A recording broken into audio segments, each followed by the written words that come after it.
good morning. Aloha from tropical Montana. Hey, how you doing? Today is January 6, 2017. How you guys doing out there? Figured I'd do another quick video for you all so that we can get caught up to what's going on. This is the picture from December 9th of last year, 2016, and I figured I would let you know that there's been some changes. Of course, there's always changes about a month later, as usual, and I'm a little bit under the weather lately, so you'll have to pardon me while I sit here and struggle with talking and trying to get through this, as I'm a little bit weak from having that nasty flu that, or cold, or whatever the heck it was that everybody got. I got mine on Christmas Day and Christmas evening, and the next couple of 4, 5, 6 days I've been pretty much down. I've been doing a lot of visiting with you guys out there, and I apologize for that. Anyway, this is Samuel Hofman again. I don't know if I said that earlier or not. Like I said, a little under the weather and dealing with cold medicine and everything else. And so, good morning, and how are you guys? Now let's try and get through this. This is what's been going on last month and everything. Everybody knows, well, let's just hope that everybody knows that Nepesity has been crossing over the top of us recently. Literally since God Midsummer, and prior to that we had Isatum and Nepesity and at 2 doing its thing. But anyway, some changes. Okay, so what we're going to do, we're going to go over to the blank, and we'll start building some stuff here. Bear with me. Okay.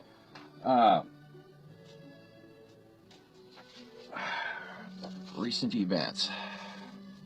Nepesity has been coming in on our horizontal view in the mornings and all throughout the day, and then throughout the day it changes patterns and then goes over the head and then gets a little bit more forward over the top of us. Okay, that said, let's start with what's been happening. A lot of people have been seeing the webcams in Mexico and stuff like that, and they've been seeing the cutoff, and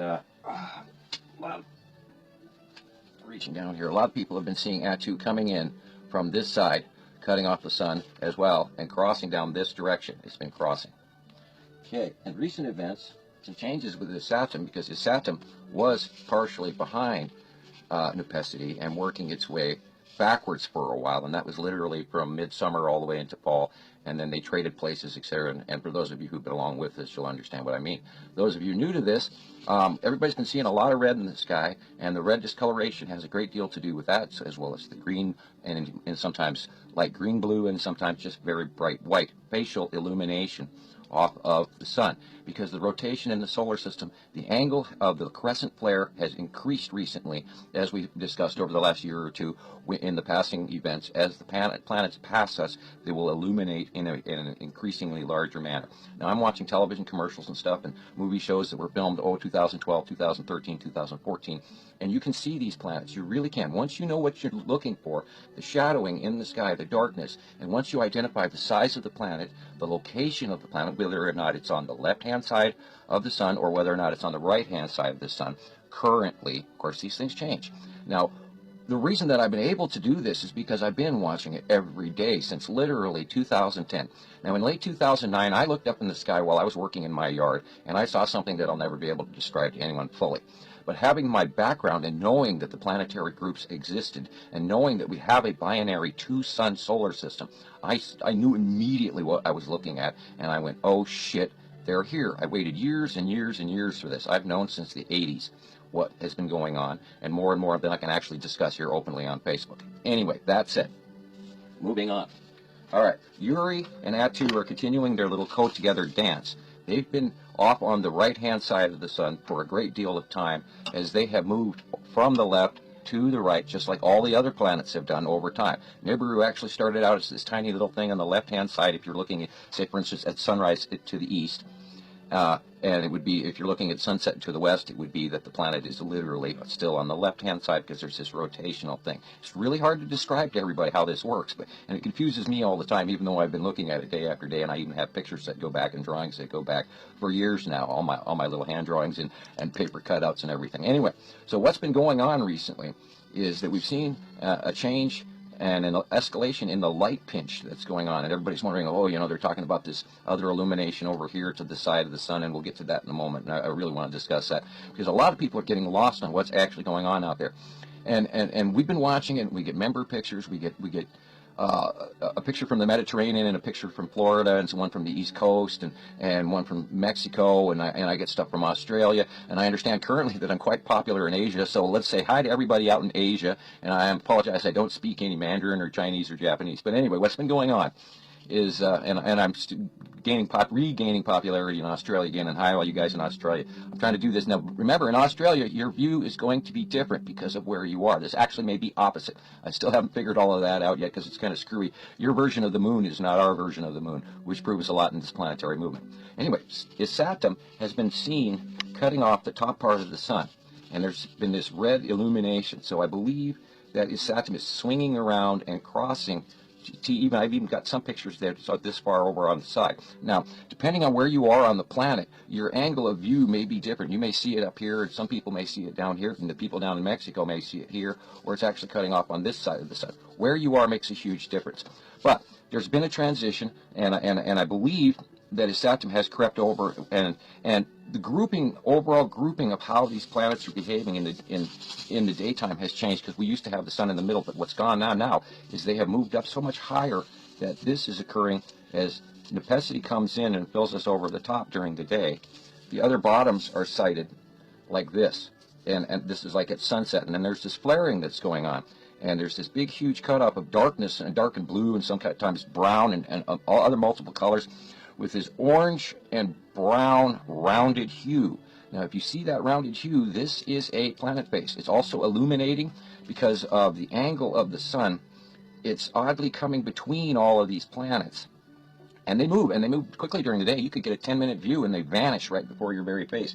People have been telling me, for years, like, oh, God, how come I can't see them? Well, you got to spend some time sitting out there and actually watching them. There's been some recent changes in the sun. A lot of people have been seeing a flat-out flaring like this because the sunlight is shining underneath these planets and not really even visible right here, but there's this focal flaring from a directional push of the light. A lot of the Mexican webcams this week, we went back to seeing the cutoff squares again, and a new one, and Jamie and I were talking about this the other evening. It's gone to a bell shape, where you're seeing a flaring around the side of At2 coming. It's coming in front of, but the light bends around it, and then it makes this weird, odd flaring, and then there's this bell shape angled light. Now, this whole area over here is oddly gray and dark, and you can't see it. And this whole area is bright and illuminated. In a lot of cases, it's to the north.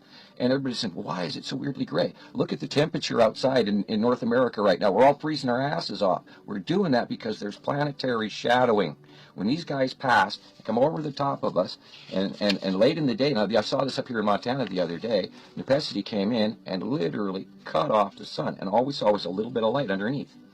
And then At2 is also working its way in some shots around the world where it's going subhorizontal, where it's dropping below, and it's gotten actually bigger because it could be coming back in again. Now, I don't fully understand the orbitational rotation because we're just a little pool ball running around with a bunch of beach balls on this pool table, and it's kind of screwy and crazy and really hard to watch all that's going on. Now, moving along, I'd like to talk about some stuff that everybody's been seeing, and some other, like BP Earthwatch and some other folks out there who I'm not going to name at this time, have been talking about this anomaly that they're seeing up in the sky, and it's a rainbow blip, and it's kind of teardrop shaped and changes all the time, and they've been seeing it over on the left-hand side of the sun. Well, it's this rounded thing, and a good portion of you, as I reach for other stuff, apologize, as everybody who's watching on Montana Sky Watchers knows, or let's hope they know, and hopefully they've been keeping up with the videos and reading the information, we've been watching a thing. Now, 3 years ago, it was over here, and it was just this tiny little dot. It was this light. But it had this eye shape, and everybody go, oh, look, it's an eye. And then it gained a dot on either side. Now, Sharon Arbic took a whole bunch of fantastic shots over the last couple of years, and I can never, ever thank her enough. Inel Perez and everybody else out in the Mediterranean, thank you. Guys in Australia, boy, your pictures still mess me up. But anyway, back to what I was discussing. We have watched this rainbow thing occurring. And it started out doing it over here, and then it went over here, and then went over here, and then it went over here, and then it went over here, and then it did this. And then as the last month or two, the planet transition is sort of like things are rounding a corner, and we're not, or we are, and they aren't. They're working their way up, and moving on, because we're sort of separating, but it's a really slowly, odd, funky spiral. But anyway, what's been going on is every time the larger I got a computer talking to me going, mess with me, please.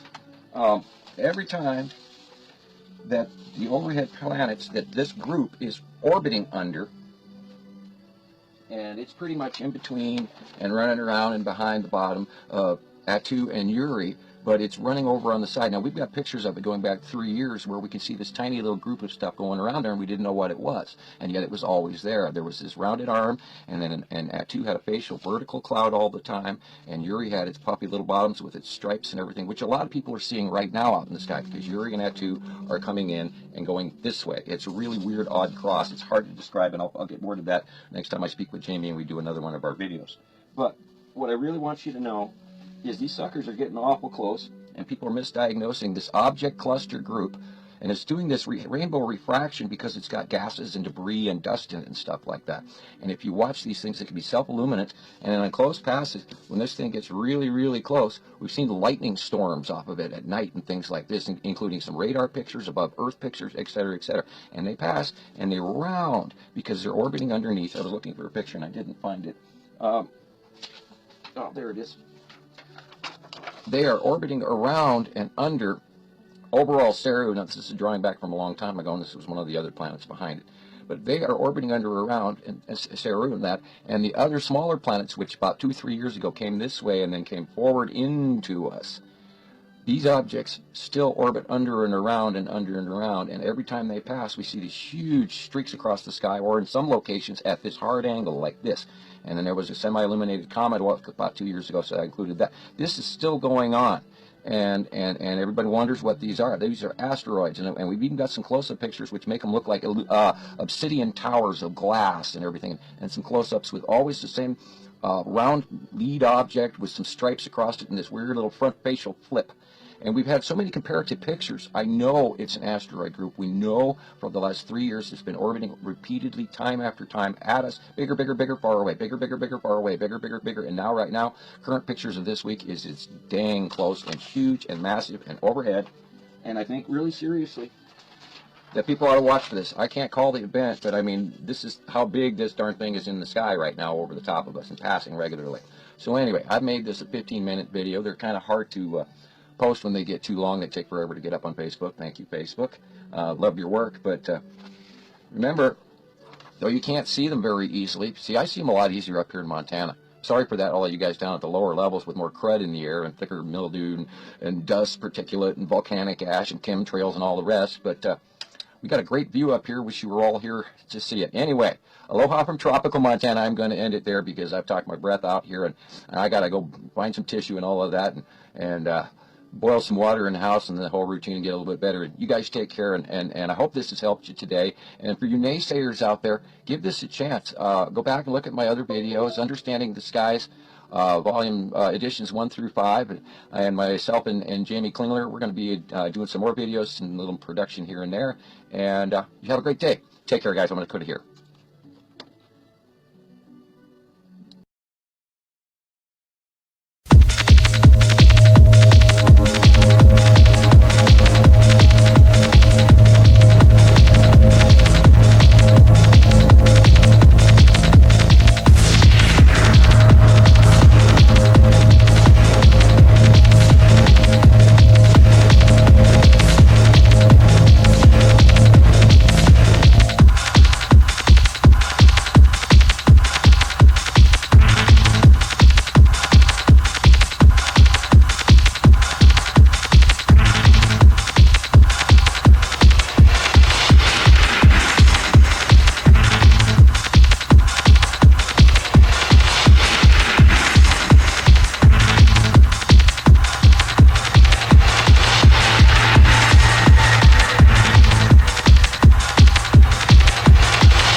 Hey, good morning. Aloha from tropical Montana. Hey, how you doing? Today is January 6, 2017. How you guys doing out there? Figured I'd do another quick video for you all so that we can get caught up to what's going on. This is the picture from December 9th of last year, 2016, and I figured I would